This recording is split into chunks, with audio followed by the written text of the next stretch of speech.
Buonasera a tutti, benvenuti a questa puntata di Effetto Sera, talk show su social, speciale elezioni. Oggi abbiamo l'occasione di intervistare Gabriella Mameli in occasione delle elezioni regionali del 25 febbraio 2024 appunto in Sardegna, nelle liste dei riformatori al Collegio di Cagliari. Innanzitutto grazie di essere qui a Gabriella Mameli. Ciao, buonasera a tutti. Allora, cominciamo a parlare della elezione, insomma abbiamo detto è candidata nelle liste dei riformatori perché questa discesa in campo la seconda volta dopo il 2019 è comunque andata molto bene, nonostante non sia entrata perché era la prima dei non eletti. Sì, 5 anni fa ero la seconda perché il primo eletto è stato Michele Cossa e quindi questa volta ovviamente con una consapevolezza decisamente maggiore rispetto a 5 anni fa, forse anche una maggiore determinazione, insomma, perché 5 anni sono tanti in termini di crescita e di esperienze, quindi niente, mi ripropongo per cercare di insomma, essere eletta nel Consiglio regionale alle elezioni del 25 febbraio 2024. Cosa è cambiato in questi anni? Ma diciamo innanzitutto che sono cresciuta io, sicuramente sono maturata e anche il mio rapporto rispetto a quella che può essere la consapevolezza di quelle che sono le richieste e le esigenze di un territorio come quello della Sardegna sono decisamente maturate. Rivesto ancora un ruolo politico importante perché sono vice sindaco nel comune di Selargius, che è un comune grande, ha quasi 29.000 abitanti e quindi ho sicuramente già un'esperienza nell'amministrazione alle spalle che mi consente di conoscere perfettamente la macchina amministrativa. Al contempo mi consente di avere un rapporto diretto con la gente nella quotidianità. E da lì anche la necessità che tutte queste esigenze che mi vengono quotidianamente rappresentate vengono poi portate all'attenzione del Consiglio regionale dove ritengo di poter assolutamente assolvere questo ruolo insomma, di portavoce e al contempo di poter rappresentare quindi la comunità che non è ovviamente solamente Selargius ma tutto il collegio di Cagliari. Nel frattempo ho anche maturato un'esperienza all'interno di uno staff dell'assessorato regionale, prima come consulente nell'assessorato dei lavori pubblici con l'assessore Aldo Salaris, che ho seguito poi quando ha seguito il rimpasto. Lui è stata data la delega degli enti locali urbanistica e quindi posso dire di aver veramente maturato quel bagaglio di esperienze, di conoscenze anche di quelle che sono le varie competenze di diversi assessorati che mi consentono insomma di potermi presentare veramente pronta per questa sfida. Tu sei una persona che da anni riveste, in questo caso abbiamo detto la seconda volta come vice sindaca di Selargius, quindi rappresenti anche l'esperienza all'interno di un'amministrazione pubblica più piccola, anziché la regione, in questo caso un comune. Uno degli eventi, secondo me, politici che emerge in questo periodo è che tanti primi cittadini, vice sindaci, consiglieri comunali si siano candidati. Come te lo spieghi? Forse uno scollamento fra regione e piccoli comuni in questo periodo e quindi la voglia di far sentire la propria voce o c'è dell'altro?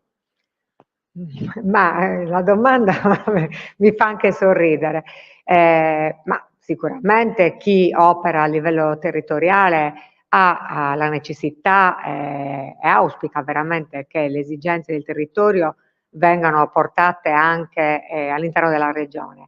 Dall'altra ovviamente c'è l'aspetto un pochino diciamo più facilmente comprensibile che chiunque opera nel territorio verosimilmente è più conosciuto, ha la possibilità di avere diversi contatti e quindi è ovvio che può anche portare ovviamente del consenso e quindi in termini di voti sicuramente la rappresentanza locale sia di qualsiasi amministratore di chi svolge ruoli all'interno degli amministratori locali è sicuramente considerato un po' un trampolino di lancio, ecco.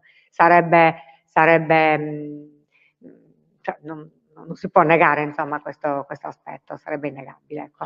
Un altro aspetto che ormai da tempo è diventato di uso quotidiano, insomma, per quanto riguarda le regole del gioco, è la cosiddetta doppia preferenza di genere. Lo spieghiamo anche per chi ci segue: chi deve votare, ovviamente l'invito è quello di andare a votare per tutti, perché è assolutamente, come si dice in gergo, un dovere civico.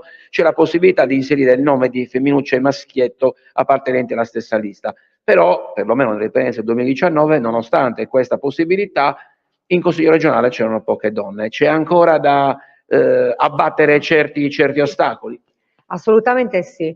Allora, diciamo questo, che la doppia preferenza ormai per chi si candida è entrata ormai come dire, nel quotidiano. È ancora difficile invece spiegarlo. A poco la gente sta acquisendo questa consapevolezza, ma devo dire che tuttora nel far presente la mia candidatura mi sento fare domande specifiche su come si può votare un uomo e una donna. Quindi è giusto per chiarezza che oltre che invitare appunto la gente ad andare a votare, si precisi che si può votare un uomo e una donna purché della stessa lista, perché altrimenti la pena sarebbe che almeno uno dei due voti sarebbe annullato. Quindi si deve trattare per forza di candidati di genere diverso. Ecco. Quindi dunque nel 2019 è stata la prima volta che in Consiglio regionale si poteva votare con la doppia preferenza. Adesso sono passati 5 anni, nel frattempo abbiamo avuto altre diverse elezioni anche a livello territoriale in cui c'è stata già la possibilità di votare con la doppia preferenza, e quindi ci auspichiamo veramente che questa volta anche il Consiglio regionale abbia una rappresentanza femminile decisamente superiore rispetto al passato. Per quanto riguarda gli amministratori locali, devo dire anche nella comunità che rappresento, il fatto della doppia preferenza ha sicuramente determinato un aumento della presenza femminile e come tale ritengo che rappresentando, come dire, l'altra metà del cielo, come si dice, siamo in grado insomma di portare una sensibilità e un approccio diverso a diversi problemi che dovranno essere affrontati anche dall'amministrazione regionale, e quindi ci auspichiamo veramente di poter dare il contributo numeroso in questo caso. Ecco. I riformatori fanno parte della coalizione di centrodestra che sostengono Paolo Truzzu come candidato presidente. I riformatori, nella fattispecie appunto Gabriele Mameli, che contributo vogliono dare all'interno del programma del centrodestra? Grazie, ci addentriamo un pochino a quelle che sono un po' le aspettative e quello che vogliamo proporre in questa nuova consigliatura.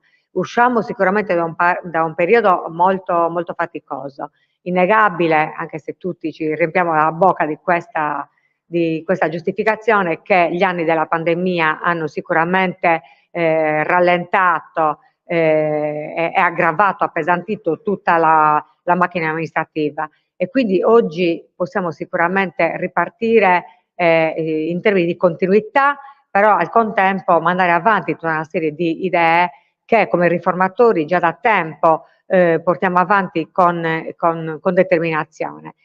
Siamo assolutamente ancora una volta a parlare di principio di insularità, una battaglia che ci ha visto raccogliere le firme in tutti i tavolini, una legge di iniziativa popolare che siamo riusciti a far approvare dal Parlamento e che ha modificato la Costituzione. Ecco, oggi parlare di principio di insularità non vuol dire più vederlo riconosciuto in termini formali, ma vuol dire che in termini sostanziali auspichiamo veramente che la nostra domanda e il nostro interlocutore, che è il governo, sia finalizzato a farci ottenere veramente tutte quelle risorse che ci servono per superare quel gap che ci differenzia dal resto della penisola, e che noi cittadini sardi, o come ci definiamo nel nostro slogan, orgogliosamente sardi, siamo messi veramente nelle stesse condizioni di qualsiasi cittadino italiano. Quindi la prima richiesta non è quella di elemosinare risorse,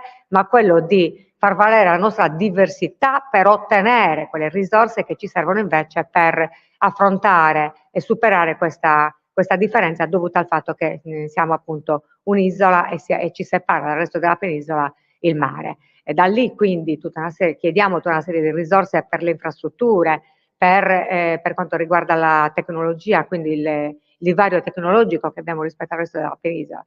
Ovviamente il discorso poi va verso i collegamenti col resto d'Italia, e quindi che ci sia un nuovo modello veramente di continuità territoriale e che ci consenta veramente di poterci quasi considerare uniti al resto d'Italia, avendo gli strumenti che ce lo consentano. Ecco.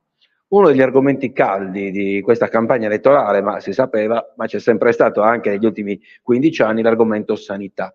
Credo che anche questo sia un tema che ti riguarda, che vi riguarda come riformatori.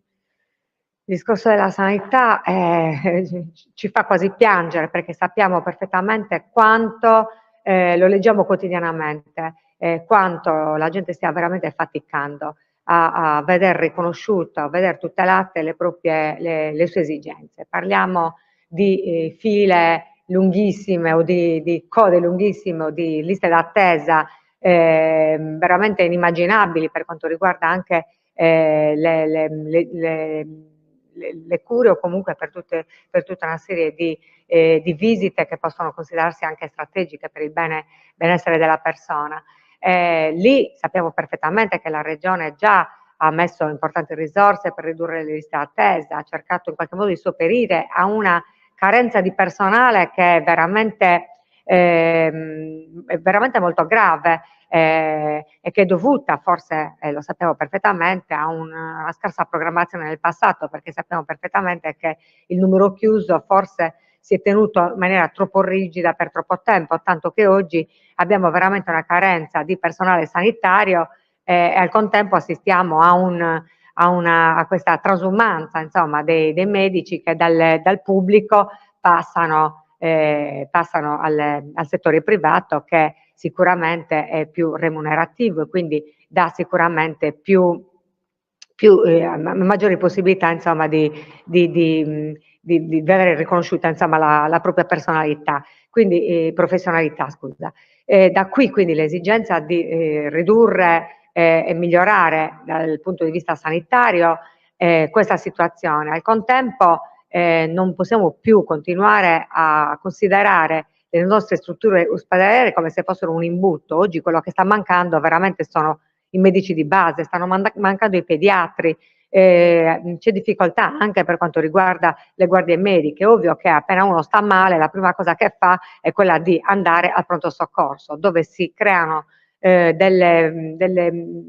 come dicevo prima, proprio un imbuto, delle code lunghissime anche per cure che potrebbero essere tranquillamente fatte in ambulatorio. Da qui quindi la necessità di ripartire veramente dal basso, quindi medici in tutti i territori, strumento necessario anche per rispondere all'esigenza, insomma, di avere dei servizi in tutti i territori. Medici e pediatri, ovviamente, per quanto riguarda i bambini, si parla tanto di infermieri anche scolastici, quindi abbiamo le risorse, ci sono le risorse che devono essere destinate agli ospedali di comunità, e poi sicuramente tenere conto di uno strumento che abbiamo letto nei giornali proprio di recente a Nuoro, che sta avendo grossissimi risultati, ovvero la telemedicina, quindi la possibilità veramente di ridurre l'approccio e la presenza del paziente nelle strutture ospedaliere quasi come extrema ratio, in modo tale che ci sia sicuramente un rapporto molto più capillare tra le strutture sanitarie nel territorio e le persone, un rapporto molto più adeguato. Ci vorrà ancora del tempo, ma siamo sicuri che le basi e le idee non mancano, e quindi si tratta veramente di mettere in pratica tutti questi buoni propositi, in modo tale che si possano veramente apprezzare, speriamo anche in tempi brevi, un miglioramento di questa situazione sanitaria che insomma, sappiamo perfettamente, che tutti ne parlano perché è molto grave. Ecco. Non possiamo non parlare di un elemento importante per quanto riguarda il Partito dei Riformatori, perché presente in tutti i collegi in queste elezioni del 25 febbraio, la prima volta per quanto riguarda le elezioni regionali senza Roberto Frongia. Hai parlato di assessorati, tu hai fatto la consulente per gli assessorati ovviamente guidati dai riformatori, diciamo così. Roberto Frongia è stato, diciamo, il fautore principale del principio di insularità in Costituzione, ma credo che tutti i riformatori in questo momento stiano vivendo una fase, il partito sta vivendo una fase di rinnovamento, perché ho visto che ci sono tanti giovani che si candidano a entrare in Consiglio regionale. Sì, a parte Roberto che ovviamente è nei nostri cuori, perché anche lui l'altra volta aveva fortemente voluto la mia candidatura, insomma era per noi un punto di riferimento. Sì, stiamo andando appunto sulla scia di quello che è stato tracciato e gli obiettivi che abbiamo raggiunto sono veramente erano veramente auspicati dal nostro Roberto.